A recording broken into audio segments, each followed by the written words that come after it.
Frida Kahlo is undoubtedly one of the most influential artists of all time. While relatively unknown in her own time, like many great artists, her work is now recognized and celebrated worldwide, with her name achieving universal icon status.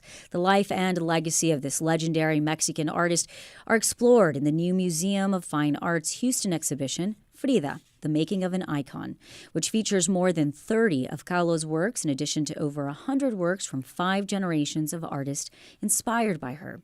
To tell us more about the exhibition, please welcome Cindy Peña, the Assistant Curator of Latin American and Latino Art at the Museum of Fine Arts Houston, and Arden Decker, the Associate Director of the International Center for Art of the Americas. Cindy, Arden, welcome to Hello Houston. Thank you for having us. Yeah, thanks for having us. So, I love Frida Kahlo, but I don't know why. I just really love her work. And it's hard to say this is why, because it kind of all looks the same in a way. And so you tell me, why do I love it? Well, I think your response is common. I bet there's more variation though in the Frida Kahlos than you think there is. Mm-hmm. And I think if you come see the exhibition, you might be surprised in that capacity. Beyond self-portraiture, which I think is what most of us are familiar with. Her most iconic works engage in self-portraiture, but there are also still lives, portraits of others that Kahlo created during her life. So it might help to diversify your knowledge of Frida. Whenever I was in Mexico City about 2 years ago, we went to Frida's house, and now it's the official museum, and it was incredible to me to be in her space. And I felt really connected to her because it was so peaceful. But during that time, she was quite a controversial figure within Mexico City. Can you talk to us a little bit about her political advocacy? Well, I would say yes and no to a degree. I mean, she was very much loved and known to a small circle of friends. But yes, she was very active in the political spectrum. She considered herself a communist and was affiliated even with the Communist Party in Mexico. And you can see elements of that in her house for sure. Yeah. But I think overall, like within the Mexican cultural landscape, she was very much admired and loved. I don't think she has that political confrontation that we read to that, time we now. Take it to that space, yeah. What fascinates me, even the introduction that Celeste just gave, and you hear this often about an artist unrecognized in their time, not appreciated at the level that they grow to. What was it that triggered her growth and recognition that she became the name we know today? What was the impetus that happened there? Part of it is the art market. Right, that this narrative of undiscovered artists that suddenly posthumously find a foothold in the art world, but due to popularity, but the art market certainly plays a role in this with Frida as well. She did not sell a lot of her work when she was alive, so we wouldn't have called her a commercial success during her lifetime, but towards the late 1970s, the major auction houses began to develop specialized markets for selling Latin American art. And so when we begin to see those Frida Kahlos enter those specialized markets, right, her monetary value, her currency within the markets begins to rise. And I mean, very recent news, in November of her, breaking the auction record for any woman artist thus far, that certainly helps to elevate her currency. But then there's also the sort of what we would call more the cultural currency and the popular currency of Frida. And one of the things that the show and our director, Mari Carmen Ramirez, has really emphasized with this exhibition is doing different is, separating those two phenomenon, because why she's popular with you and you love her art so much and Diego, I love Diego and Diego, too. So we don't want to discriminate against Diego, but this is about Frida. This is about Frida, but it's less to do with her market value and more to do with the ways in which she's able to tap into her own moment, but then continues to be able to tap into our current moment. And I think that's what's so fascinating, right, is the themes within her work, her body, the infertility, the things that she was going through as a woman can still speak to so many women today. But she was putting it out there in a time when it was taboo to discuss not having a baby or drawing very very openly her body. Yes, that's one of the things that the exhibition also explores. So we go through several generations of artists that have used some of these elements that you've just described.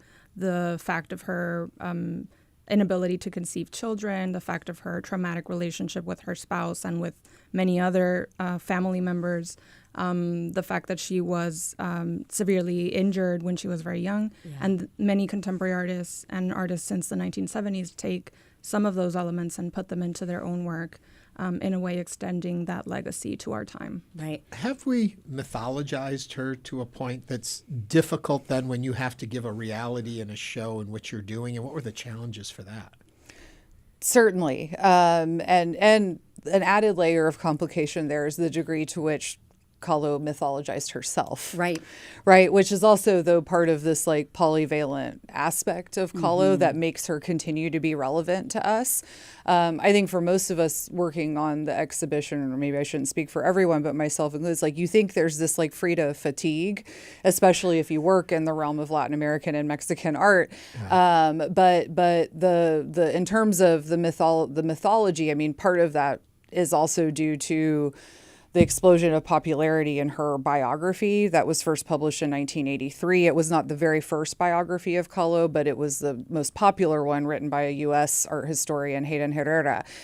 That, and is demonstrated in the exhibition, has been translated into over 25 languages. Wow. And a new one seems to come out about every couple of years. So, you know, her life story and that coupled with the biographical elements within her work, I think has allowed us to kind of read into her and into her work in ways that sometimes maybe are not fully accurate. And certainly the narrative of pain and suffering has been very dominant, and the readings of her work have often been through that lens. So I think this is another kind of new take that the exhibition is doing, is looking at her legacy and her impact more than going back and trying to re-examine and rehash or take out the fine details of did this happen, did this not happen, was she, wasn't she. She also was very much, I mean, she was also creating art, but she used her own image as art. Can you talk to us about that and how that's used within the exhibition and the way she dressed, sometimes how she would wear her hair? She was very proud to be Mexican. Mm-hmm.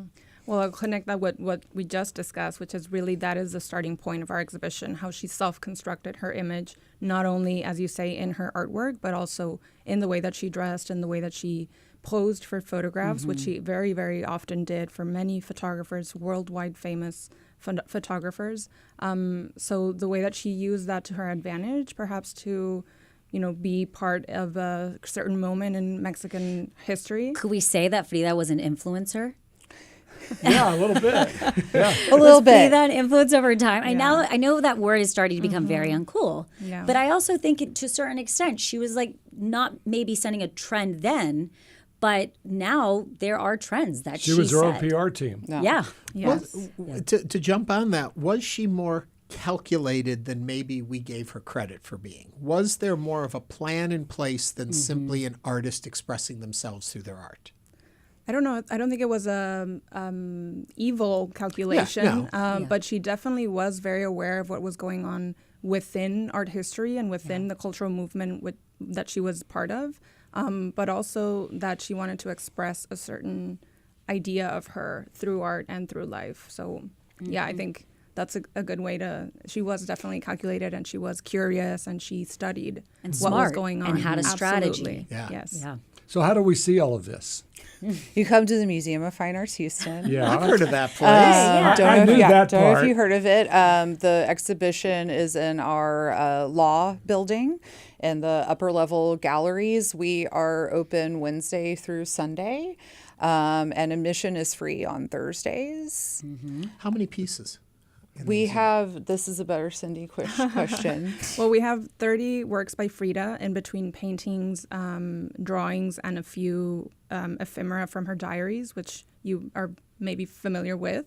Yeah. Those have been published. And then about 120 works by other artists. So everyone in dialogue with Kahlo. And what's interesting is that we've dispersed all of the Frida works throughout the exhibition. So you get these surprises now and again as you encounter the galleries and the exhibition. Beautiful. Nice. Cindy Peña is the Assistant Curator of Latin American and Latino Art at the Museum of Fine Arts, Houston.